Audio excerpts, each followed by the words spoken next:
Assalamualaikum warahmatullahi wabarakatuh. Ila hadratin Nabil Mustafa Muhammadin sallallahu alaihi wasallam wa ashabihi wa dhurriyyatihi wa ahlil baiti. Al-Fatihah. A'udzu billahi minasyaitonir rajim. Thumma ila hadrati ghawthi hadaz zamani wa awanihi wa sairi awliyaillahi radiyallahu ta'ala anhu wa khususan ila Syekh Abdul Qadir Al-Jailani wa Syekh Abil Hasan As-Sadili wa khususan ila Syekh Abu Mansur Al-Maturidi wa Syekh Al-Ash'ari wa Syekh Junaid Junaid wa Imam Al-Ghazali radhiyallahu ta'ala. Al-Fatihah. A'udzu billahi minasyaitonir rajim.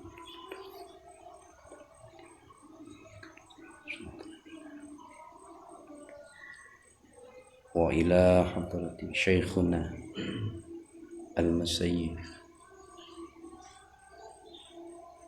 Yai Imam Tamanhuri wa Habib Abdullah Al-Faqih wa Ahmad Rasul wa Yai Ramli Tamin wa Mbah Ma'ruf Mbah Kedung Mbah Majid bin Abdul Ma'ruf wa Ramaki Abdul Majid sini Syekhuna Ki Haji Muhammad Syekh.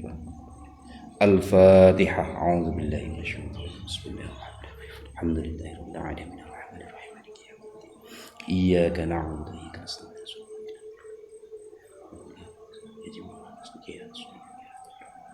Wa qsan ila syahibul kitab hadis an-Nawawi Muhammad al-Bisri. Al-Fatihah. A'udzu billahi minasyaitonir rajim.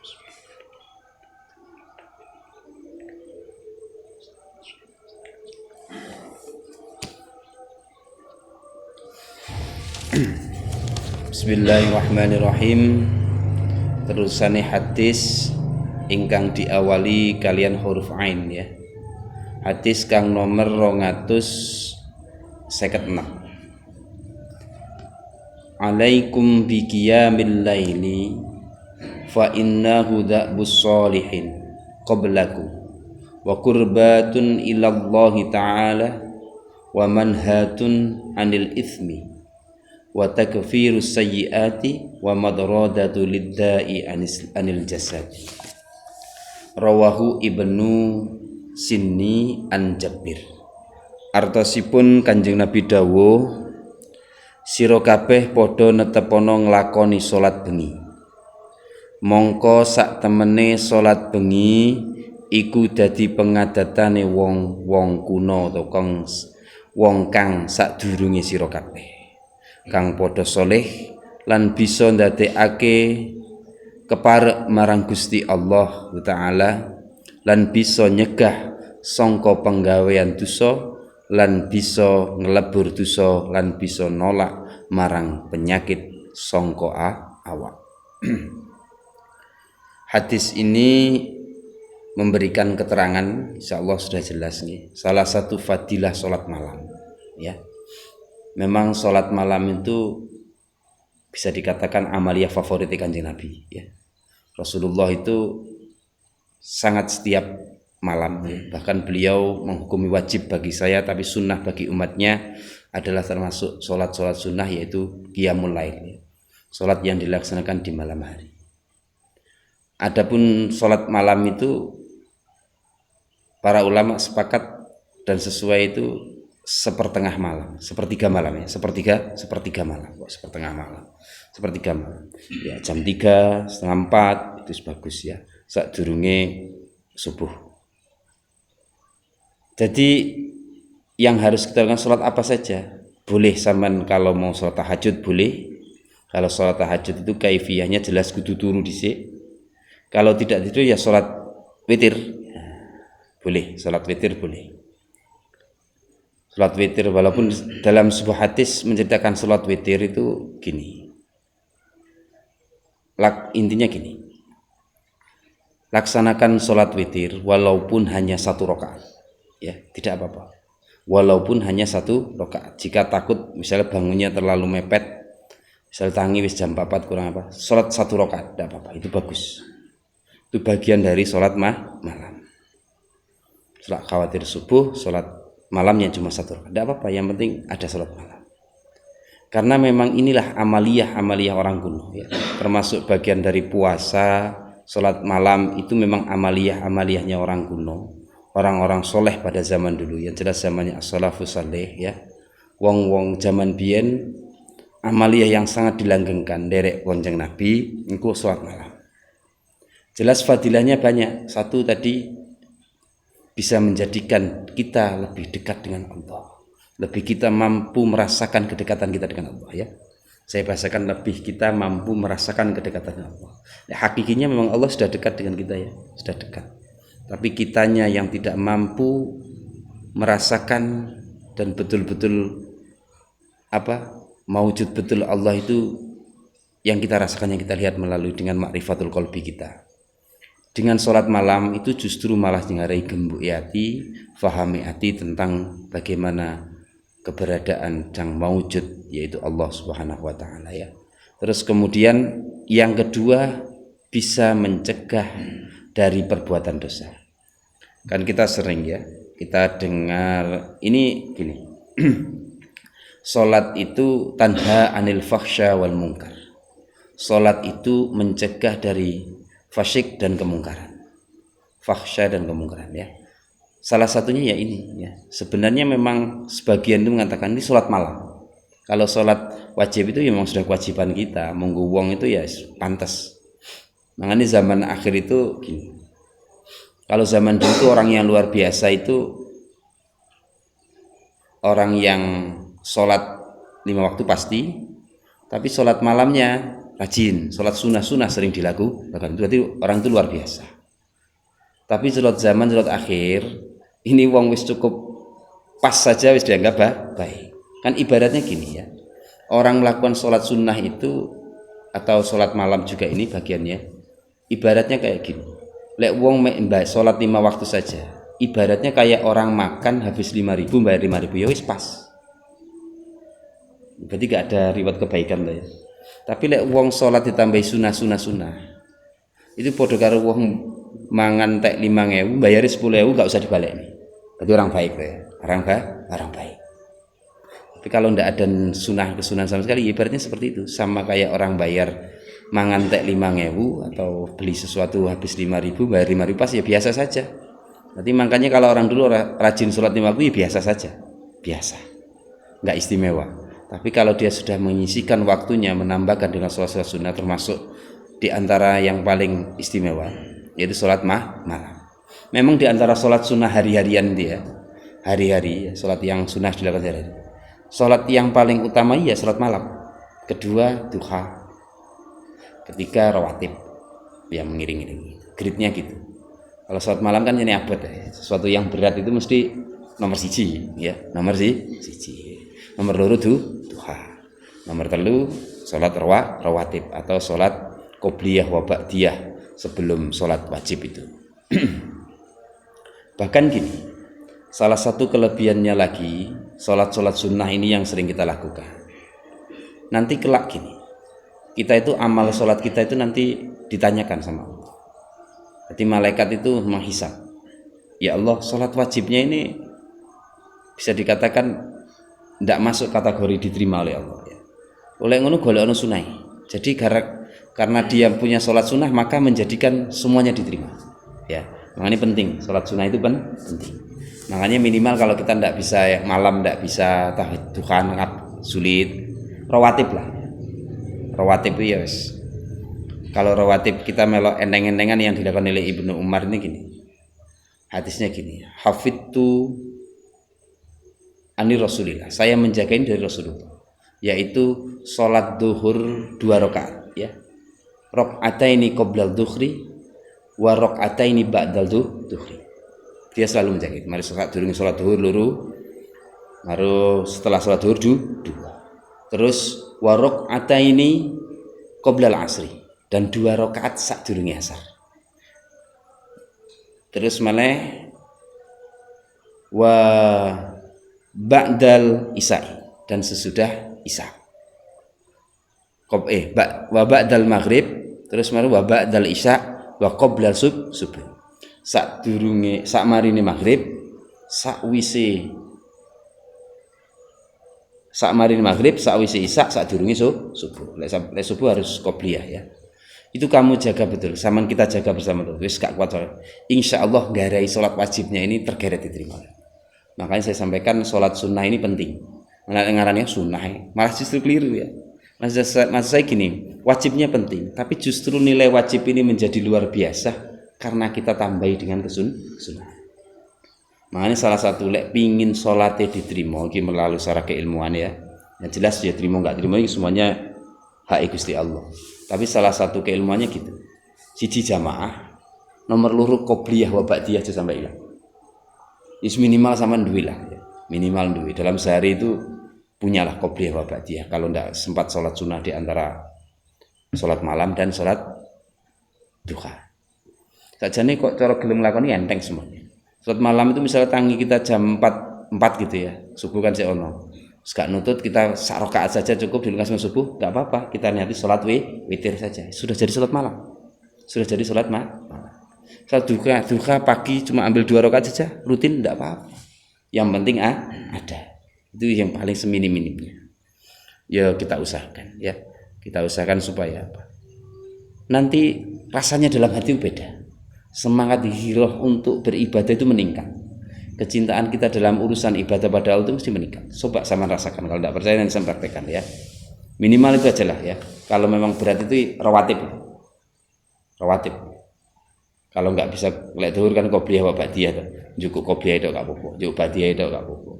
Terus sebelum asar jajal.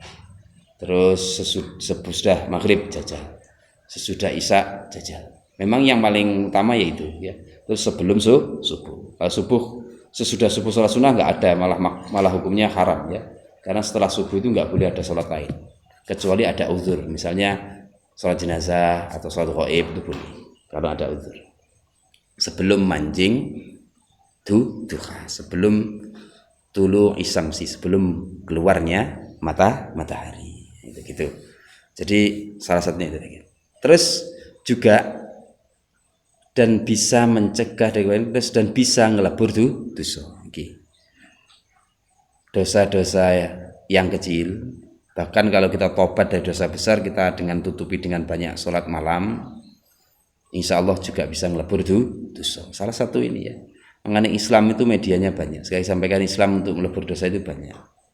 Karena menunjukkan bahwa Allah itu Ghafurur Rahim, Rahman Rahim. Gusti Allah itu Maha Pengampun, Maha Penyayang.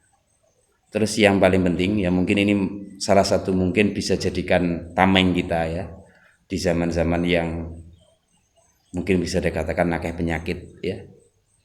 Ini bisa nolak marang penyakit sangkau awak. Berarti penyakit dohir. Kan kayak COVID ini penyakit dohir ya.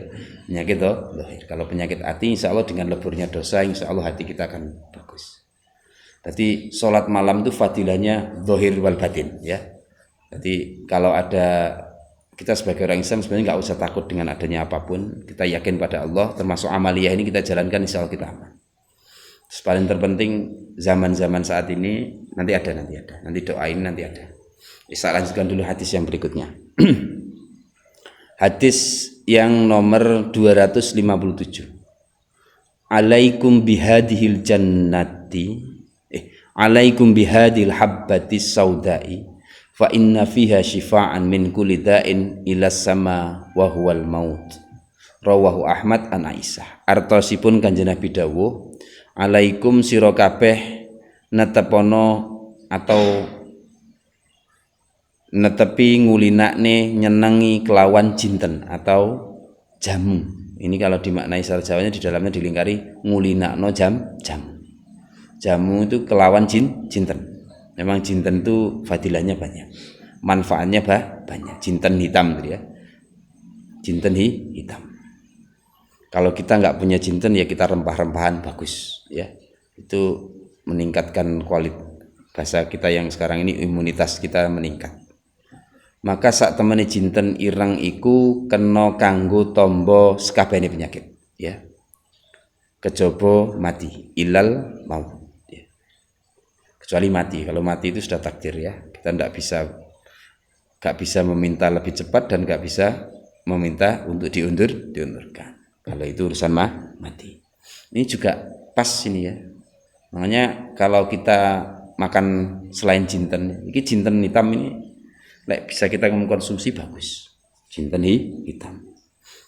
Apalagi zaman-zaman penyakit ini cocok ya. Ini ala Rasulullah ini ya, ala Rasulullah. Semarek-garek kita gini aja ya. Kita nggak meyakini jintennya luar biasa, tapi kita meyakini bahwa ini memang yang dianjurkan Rasulullah. Pokoknya kita yakin, ini urut-urutannya Kanjeng Nabi mesti insya Allah yakin ijabah dilakukan diobati dengan jinten hitam sehat. Terus hadis yang berikutnya 258. Uzul marido wattabi'ul janais tudzakkirukumul akhirah. Rawahu Ibnu Majah an Samurah. Artosipun Kanjeng Nabi dawuh, sira kabeh padha nilik utawa nyambangi wong kang lara. Lan padha ngiringa ing mayit, mongko sira kabeh bakal eling ing akhirat. Jadi salah satu supaya kita ingat terhadap kehidupan yang akan kita hadapi ke depan, masa depan kita. Saya kira masa depan itu ya. Kalau orang-orang sekuler itu masa depan ya kehidupan ke depan kita, kehidupan di dunia ke depan kita. Tapi kita sebagai orang Islam yang iman, punya keyakinan bahwa kita nanti akan hidup di akhirat yang insya Allah kita yakini betul ya, bahwa di akhir nanti adalah selama-lamanya ya, yang lama sekali, yang abadi. Maka kita harus betul-betul banyak ingat hal itu ya. Salah satu untuk upaya kita ingat dengan hal itu ya, luwih gampang diparingi eling bahwa kita itu di dunia hanya sementara. Salah satu tips yang diberikan Rasulullah ada satu, sering-sering nyambangi wong loro. Nah, kita itu eling loro, waduh iya. Pas ketika sakit, pas ketika sehat kita nyambangi wong loro itu akan timbul rasa ya apa kita itu miliknya Allah dan pasti akan kembali pada Allah. Terus dan yang berikutnya adalah ngiringi jenazah. Sering takziah, sering melihat orang kematian, itu menjadikan kita bahwa ingat bahwa kita itu pasti semuanya akan mati dan kembali kepada Allah, dan kita juga akan bertanggung jawab atas sikap dan tindakan kita di dunia. Itu salah satu tipsnya yang diberikan Rasul. Makanya sering disampaikan kalau kita di ini pemberangkatan jenazah, Pak Yayanis mesti nyampaikan ya, kafa bil mau itu cukuplah dengan kematian akan menjadi nasihat. Cukup tadi kematian ini nasihat bahwa kita itu nanti juga akan kembali, kan sering disampaikan ya. Kafa bil mauti mau itu. Nah, saya kira itu ya. Terus lajengnya hadis yang berikutnya 259 a'udzu billahi min adzabil qabri wa a'udzu billahi min adzabin nar, a'udzu billahi min fitnatil masiihid dajjal, a'udzu billahi min fitnatil mahaya wal mamati. Rawahu Muslim wa Nasai an Abi Hurairah. Artosipun Kanjeng dawuh, sira kabeh padha nyuwuna kareksa kelawan Gusti Allah saka siksa kubur, wa lan nyuwuna kareksa saka siksa neraka, lan nyuwuna kareksa saka fitnah dajjal, lan nyuwuna kareksa saka fitnah urip lan fitnah mangsa mati. Hadis ini banyak macamnya. Saya pernah menemukan hadis yang redaksinya beda tapi intinya sama. Jadi di dalam kitab Bulughul Maram itu ada memang salah satu doa-doa yang sering dipanjatkan Rasulullah ketika ba'da sholat, termasuk ini ya. Kalau situ redaksinya gini, Allahumma a'udzubika min adzabil jahannam. Ada yang min adzabin nar, gitu adzabin nar. Ya Allah Gusti, reksa kula saking siksa neraka. memang dianjurkan ya. Terus kemudian lan siksa min adzabil qabri, dari siksa kubur. Terus kemudian dari fitnah Masihid Dajjal, dari fitnahnya Masih Dajjal. Wa a'udzubillah min fitnatil mahyaun, dan fitnah dari masa hidup dan masa mati. Nah, ini menarik nih. Doa ini saat ini saya kira cocok. Di zaman ini perlu kita galakkan. Karena apa gini? Siji, donga njaluk biar dijauhkan kita dari azab kubur, jelas. Berarti kita selamat nanti di kubur.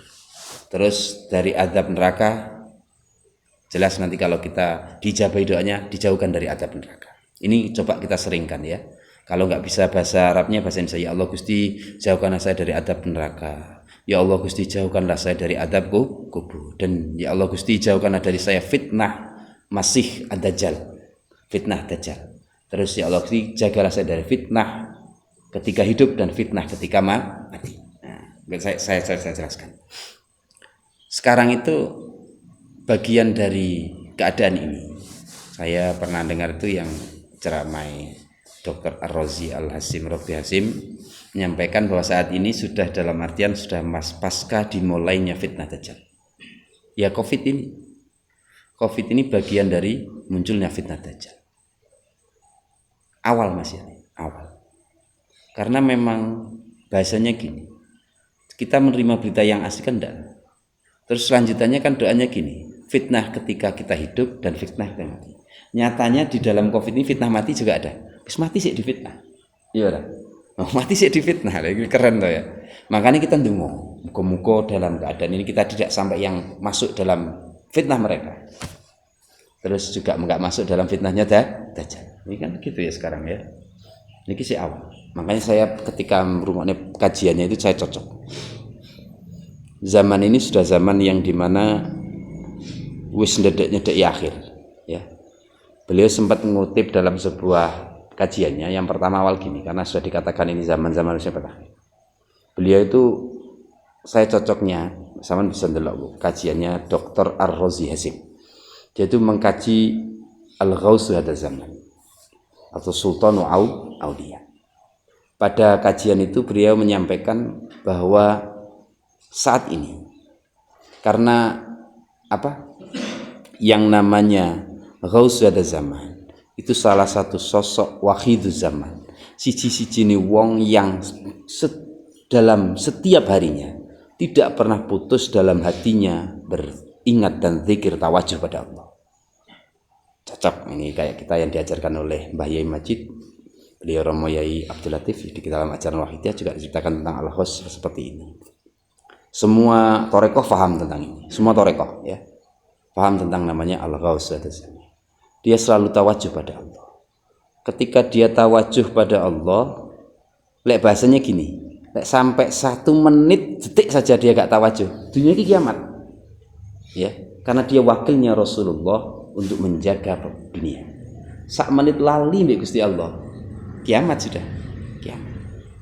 Makanya adewe lek pas diuri di bacaan di sholat Wahidiyah, ya ayyuhal ghaus, ya ayyuhal ghaus, ya ayyuhal ghaus salamullah alaika rabbini biidznillah. Ya ghaus atau penolong kita ya, kepadamu kamu menjaga kita, Rabbi biidznillah, dengan izinnya Allah. Dan mereka memang menjaga kita. Lah beliau sampai lali gak eling Gusti Allah, sak menit lagi kiamat dunia ini ya, hancur ya.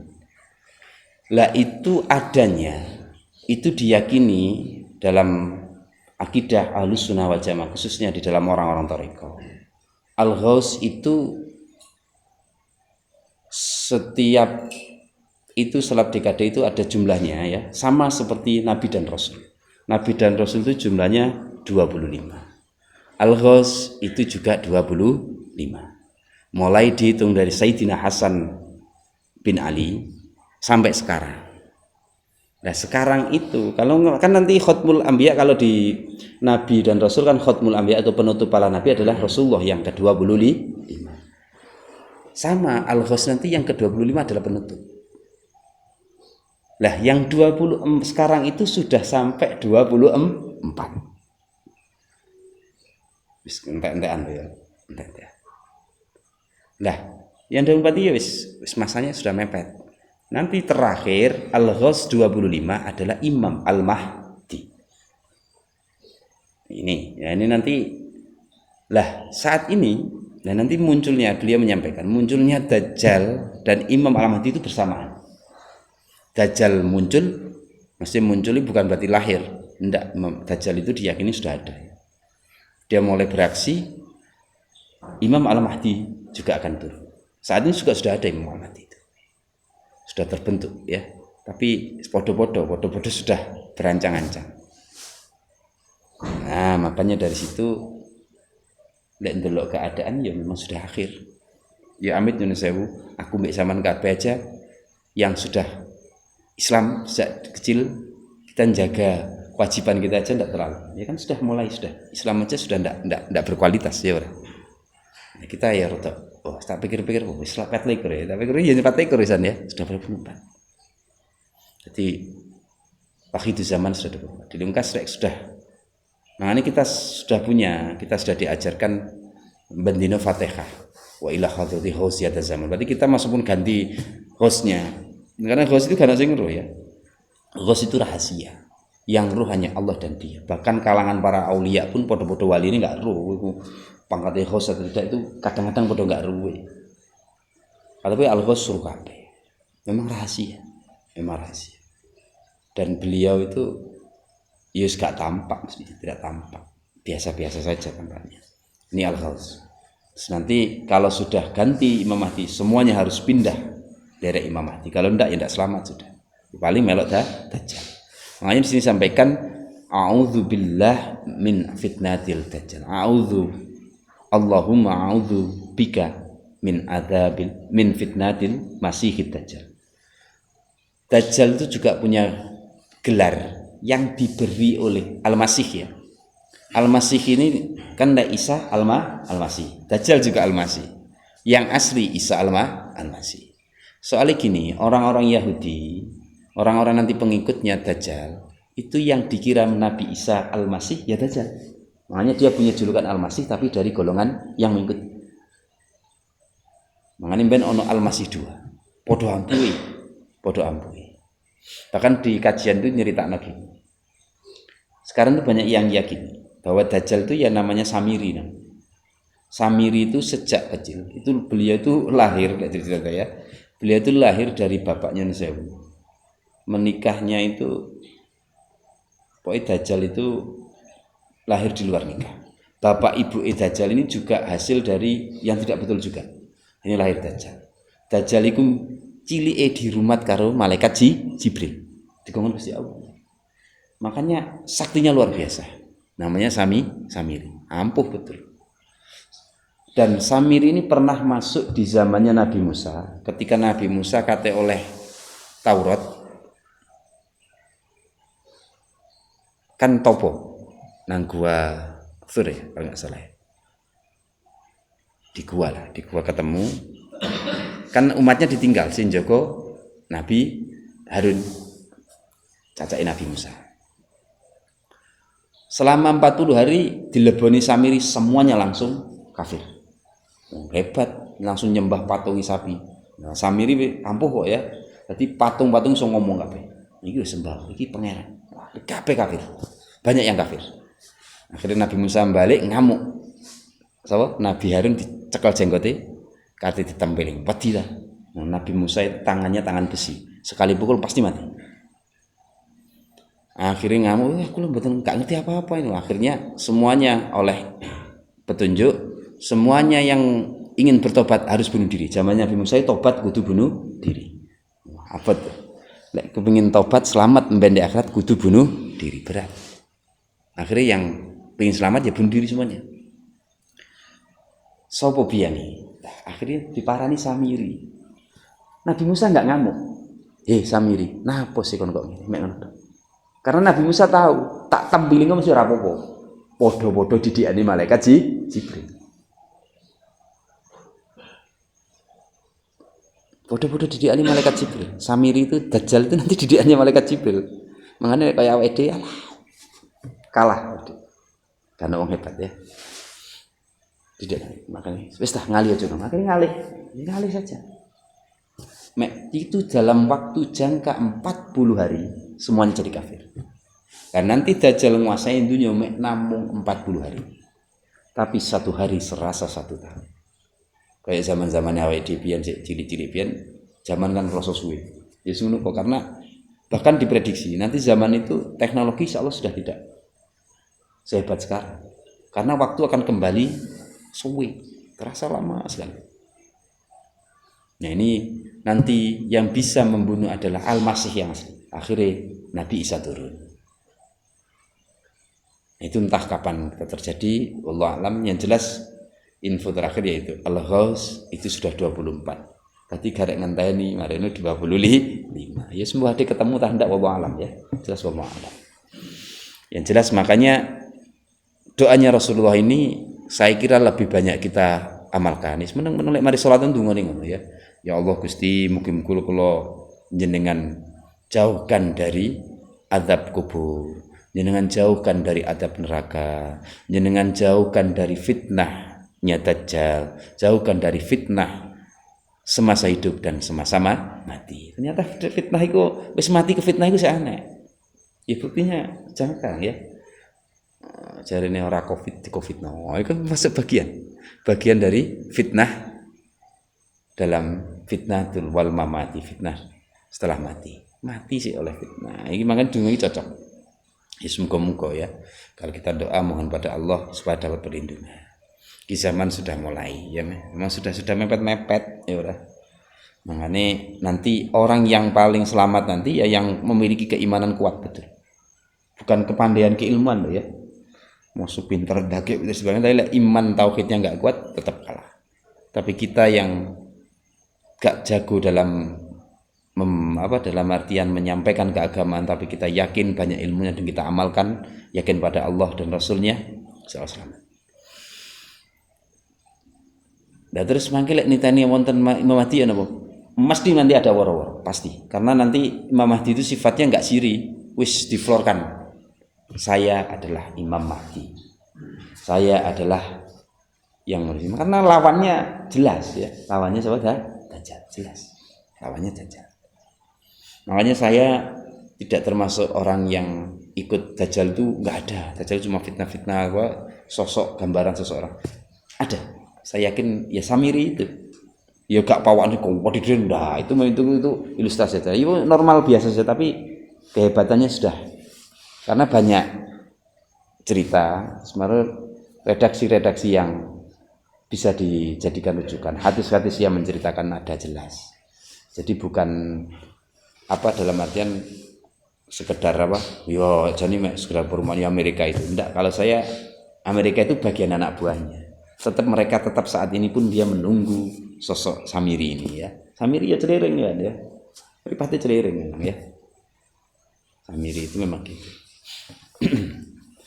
Nah ini sih fitnahnya saja. Nanti kalau sudah di abad terakhir itu Dajjal itu mulai nggih sihire. Mulai nggih sihir iki wis sak hebat-hebat iman lek gak kuat tenan, mesti katut. Nah kadang aku kena bisa. Buktine apa? Wah, panas atak-atak. Njaluk udan, turun kata-kata langsung udan. Itu Dajjal. Panas atak-atak marah, turun hujan. Apa kate gak menggok awake dhewe Dajjal ya. Wah iya tenan kena bisa tenan iki. Ora ada iso ngono tenan. Jadi makanya belajar ini penting karena ini bagian dari bisa dikatakan prediksi tahun-tahun ke depan ya, tahun-tahun ke depan. Ya pokoknya nyungoning ini sementing lek aku mbek sampean diuripno zaman itu ya muga-muga ade iso melok Mbah Imam Mahdi mbek Nabi Isa betul ya. Kalau kita ndak ya dimatikan sekarang dalam keadaan yang iman. Semek ngono tok ae. Karena memang saiki masa-masa mepet-mepet cedek lah, mepet-mepet cedek. Ya, tapi ya wallahu alam itu sekedar hanya analisa saja. Sing ro ya Gusti Allah. Jelas sing kersa ya Gusti Allah. 260. Ainani la tarayanin nar. ana mripat loro kang ora bisa ningali ing neraka.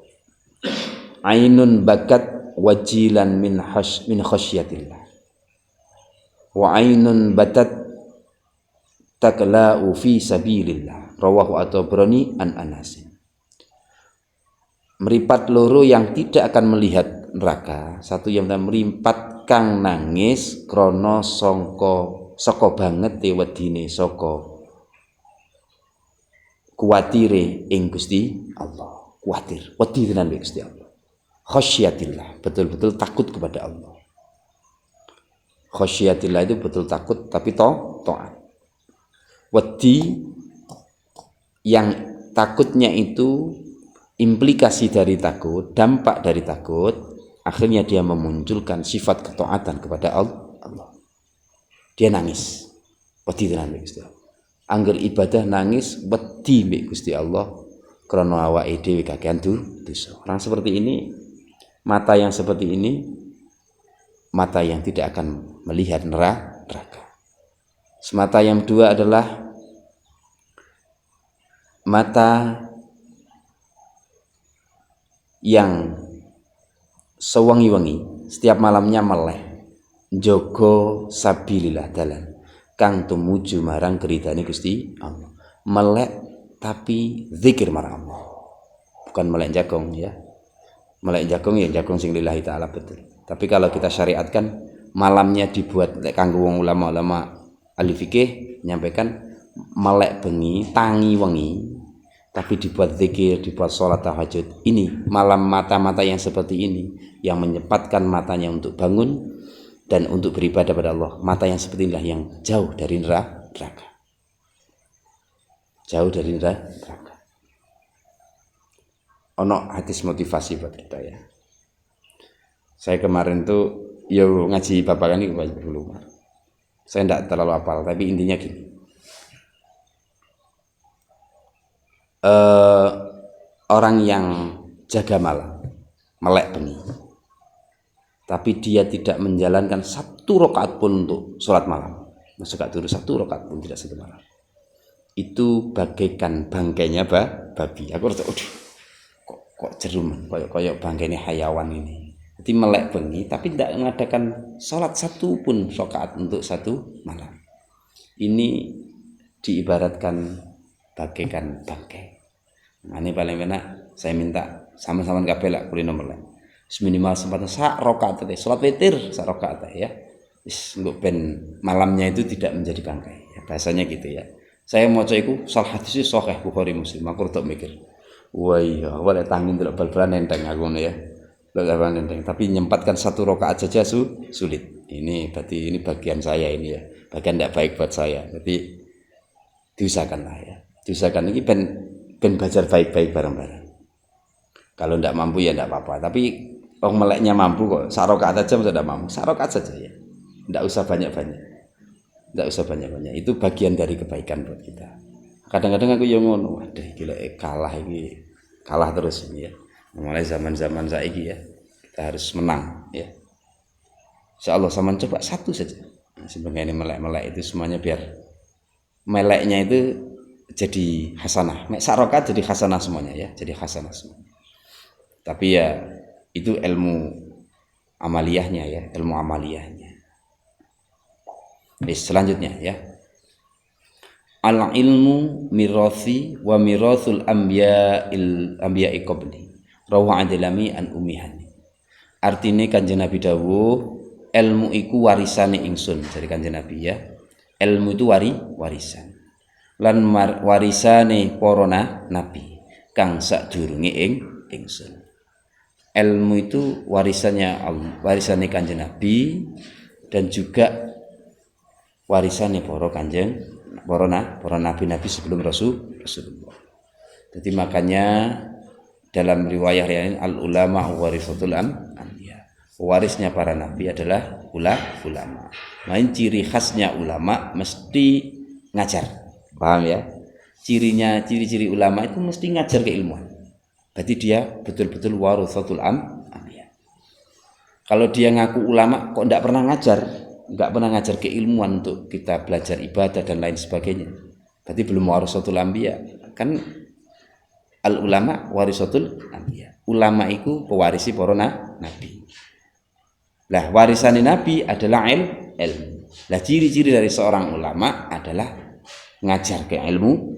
Itu ciri-ciri inilah. Tidak bisa. Itu ya cari ya ilmu nih Gusti Allah jelas. Ngaku ulama tapi tidak pernah ngajarkan keilmuan Gusti Allah ya dari kemudian ya tidak bisa dikatakan dia ulama menurut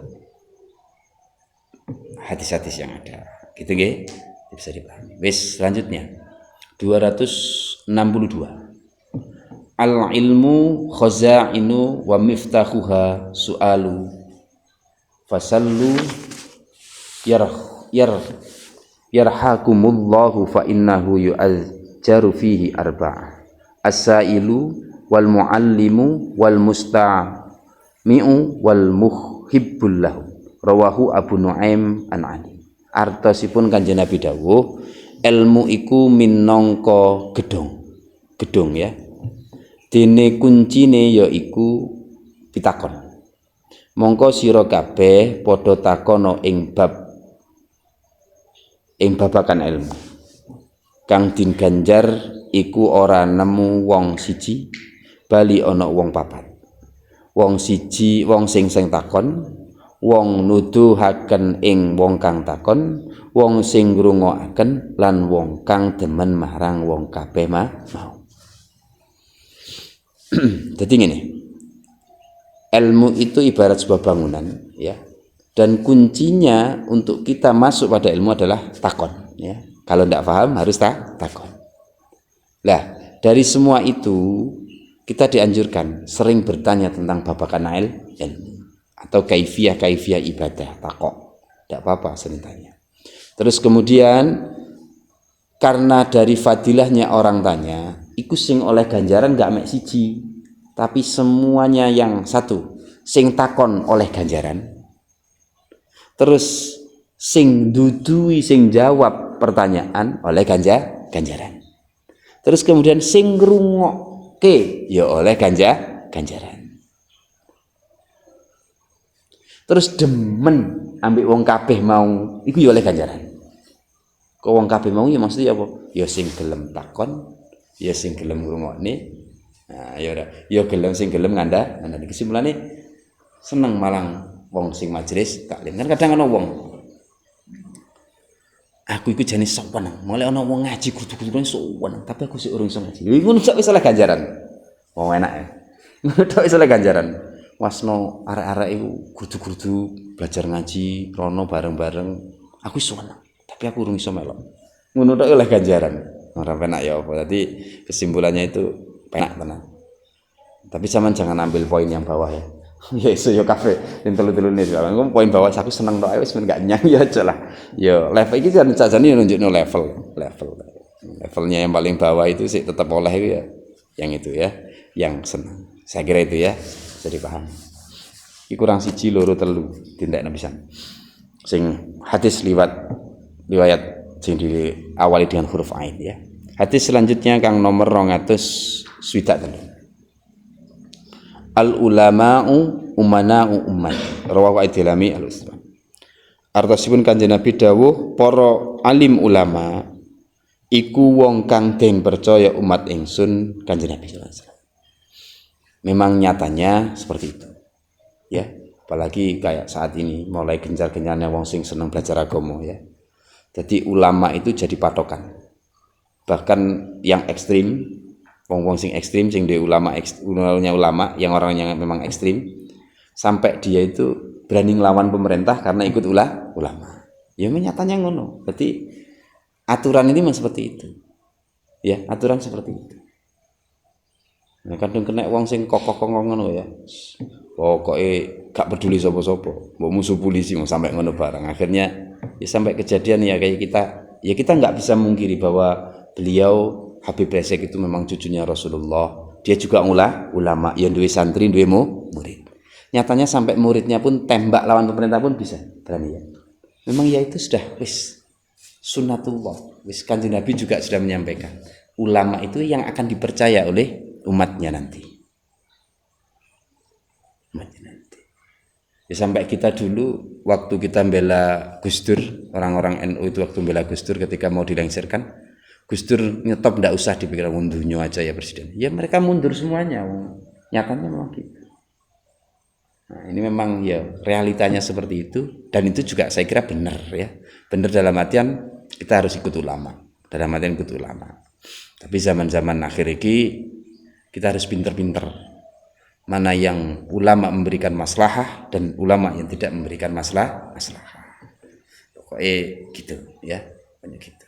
Tapi kita sebagai orang ahli sunnah wal jamaah nahdien, ulama-ulama kita yang ada di NU kita derek semuanya ya. Insyaallah beliau-beliau tidak akan mungkin menjerumuskan kita. Harus yakin, gak yakin ya ndak bisa ya. Soalnya awake dhewe iki zaman yang tidak dibarengi, umat yang tidak dikancani Nabi secara zahir, tapi kita Rasulullah sudah punya wakil-wakil ulama yang banyak. Ya kita ikut itu aja, bis. Insyaallah tepat, bis ya. Insyaallah cocok. Kalau nggak gitu ya kita nggak akan ngarah. Apalagi kita pakai logika akal kita yang main, terus kita nggak berdasar sebuah dalih yang tepat, malah bahaya hidup ini ya. Makanya kita pernah damping para ulama lah, ben selamat ya. Nyatanya nanti di akhirat yang dapat syafaat ya para ulama. Akhirnya kita cuma ngikut para ulama yang kita ikuti dan kita betul-betul dianggap pengikutnya kan gitu dok ya. Wis langsung malih 204 al alimu wal ilmu wal amalu fil jannati fa idza lam ya'malil alimu bima ya'lamu kana al ilmu wal amalu fil jannati wa kana al alimu fin nari rawahu Ad-Dailami an Abi Hurairah. Al alimu wong kang duweni ilmu, alim atau ulama, jamaknya alim itu kan bahasa Arabnya alim itu orang ahli ilmu siji, ulama itu orang para ahli ilmu. Jamak cara saya. Para ahli ilmu. Al alimu wong kang alim, wong kang duweni ilmu atau kiai atau ulama, dan ilmu dan amalnya itu dalam surga. Tapi kalau seorang alim itu fa idza lam ya'mal, apabila tidak bisa melaksanakan yaitu orang alim itu bima dengan apa yang dia ketahui, maka ilmune mlebu surga, amale mlebu surga, tapi orang alimnya masuk neraka. Paham ya? Jadi berat. Jadi wong alim itu berat. Tapi kewajiban mencari ilmu itu hukumnya wajib. Tapi lek wis dadi alim berat. Beratnya apa? Kalau dia nggak bisa ngamalkan ilmunya, maka dia tinggal di neraka. Paling dasar. Malah disik-disik. Sadurunge wong kafir. Ada riwayat yang seperti itu. Jadi wong alim itu abot sanggane, ya. Gak penak-penak ya, gak penak-penak. Jadi wong alim kalau ndak bisa menjalankan ilmunya atau nggak bisa mengamalkan ilmunya, malah mlebu neraka dhisik ya. Makanya di kajian kitab Ihya Ulumuddin ada ulama akhirat, ada ulama dunia. Ulama su dan ulama akhirat. Jadi lek jaring ulama su itu ya ciri-cirinya dia itu berilmu, tapi keilmuannya itu untuk kepentingan hawa nafsunya, untuk kepentingan dunia. Tapi kalau ulama akhirat jelas dia keilmuannya itu betul-betul untuk diamalkan karena Allah demi kemaslahatan umat. Itu ciri-cirinya gambaran yang lah. Jadi wong alim itu malah berat, bukan tambah enteng penak lek wong pinter ya, tambah justru berat. Karena tahu hukum, tahu ilmuwan, tapi kalau sampai dia melanggar apa yang dia fahami, malah justru dosanya jauh lebih besar daripada orang yang tidak tahu apa-apa ya. Tapi jangan sampai wah penak gak dadi wong apa-apa. Dadi wong apa-apa ya kena garis aturan bahwa kamu gak gelem belajar ya. Kamu gak gelem belajar. Dan belajar itu kewajiban. Ya dosa meneh. Malah sebenarnya ya sebenarnya ya gelem belajar, ngerti ilmune dilakoni. Njaluk pas terus ya, njaluk pas. Kanggone dipas. Jadi abot ya wis tenang ae dilakoni ae wis bismillah mawon. Insyaallah Gusti Allah Rahman Rahimnya luar biasa. Terus terakhir hadis al-itasu minallahi wa thatha'ubu minasyaiton fa idza thatha'aba ahadukum falyadha yadahu ala fihi wa idza qala fa inna syaitan adhaku min jawfi wa innallaha azza wa jalla yuhibbul itasa wa yakrahu tatha'ub. Kanjeng Nabi dawuh wahing gebres ya iku sangka Gusti Allah. Wahing itu minallah ya. Lan angop iku sangka setan. Nah iki enak ya. Ketika pada angop. Mongko yen salah sijine sira kabeh iku pinuju angop. Mongko becik wong mau nutupi cangkeme kelawan tangan. Lan yen wong mau angop nyuwara, wah sampai gitu ya. Mangka sejatine swara iku guyune setan. Iki ya. Setan metu sangka jerone weteng. Lan sak temene Gusti Allah ingkang maha mulya, ingkang maha agung demen ing wahing. Wong kang wahing. Lan sengit ing angop wong kang angop. Nah, iki perlu dipahami. Wahing minallah. Lek angop kondek setan. Jadi angop iki kan setan. Lek ilmu kedokteran ya memang sudah waktunya lelah semuanya sehingga memunculkan menguap. Tapi gini. Makanya tatanan angop itu ditutup. Lek angop itu ditutup. Tidak boleh sampai dibuka. Kalau ini kan lek sampai angop gak ditutup setan-setane metu kabeh. Tapi kalau saya dulu ingat waktu saya ngrungokne ngaji ini apa. Setiap angop itu lek buka 40 setan mlebu kabeh. Nah, lek awak mangane ya. Lek sama yang sing apik kudu ditutupi. Nah, itu setannya biar tidak masuk. Itu etikanya wong angop. Sebenarnya intinya ya etikane wong angop ya. Etikanya orang angop. Makanya angop itu enaknya nih ya. Kayak wong mulet ya. Tapi kalau angop itu dibuat-buat hati-hati. Ini kalau sudah masuk dalam diri kita setan ya nanti semangat kita untuk beribadah, melakukan kebaikan itu mesti kendor ya. Mesti kendor. Nah, ini Gusti Allah, nek wahing itu enggak apa-apa. Ini wahing itu malah justru nolak penyakit kok sebenarnya ya. Ketika wahing itu berarti virusnya keluar semuanya. Insyaallah gitulah. Gak jauh-jauh. Yang penting paham kalau angop ditutupi. Gitu, itu salah satu etikanya. Wallahu a'lam bishawab. Al-Fatihah.